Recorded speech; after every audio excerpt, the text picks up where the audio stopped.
Hello guys, good morning. Welcome back to my YouTube channel. So this is Esther again for today's video. Ayan, ito po yung ating tindahan. Ito na lang yung pong laman po at ito na lang pong patuloy na napaikot-ikot na mga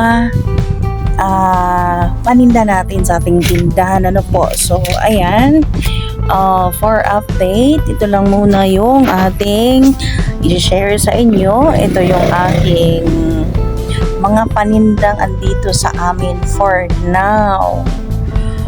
So sinisikapan namin na talagang meron talaga tayong paninda kahit pa konti-konti lang po para din may income o may kita tayo everyday. Ayan. So, sa Esther is sa nagtatanong okay pa po ako at patuloy pa rin na lumalaban sa buhay.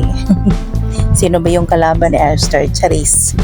Ito sa totoo lang, ayan, ito yung makikita nyo, ito yung update sa aming tindahan na until now 2 years na kami dito sa location namin.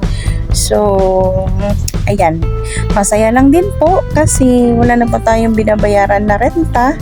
So kuryente na lang pong binabayaran natin at saka isang appliances na lang yung natira na I think 5 months na lang yung natira na 1,000, almost 1,500 po yung monthly namin. So yan lang po ang binabayaran namin. So para medyo nakahinga na po din tayo sa mga bayarin natin at least kuryente at saka ano na lang ang babayaran natin.